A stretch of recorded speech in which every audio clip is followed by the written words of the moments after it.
In this video, we'll show you how to replace the headband on your ResMed AirFit P10 mask. We recommend replacing these headbands about every 6 months.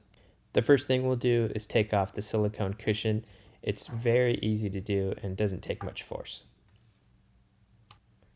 Next, take the bottom of the headband, pull it towards the mask, and slip it off just like that. You can go ahead and remove it completely and do the same on the other side.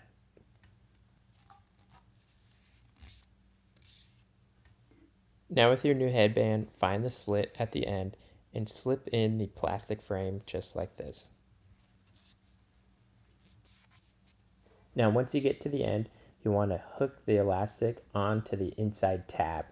This may take a little bit of wiggling, but eventually it should lock into place and you'll be able to tug on it firmly to double check.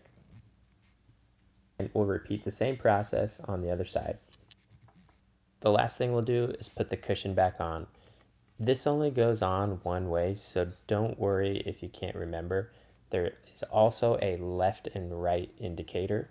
We also recommend replacing these cushions about every 3 months as they have direct contact with the inside of your nose. They obviously get very dirty over time.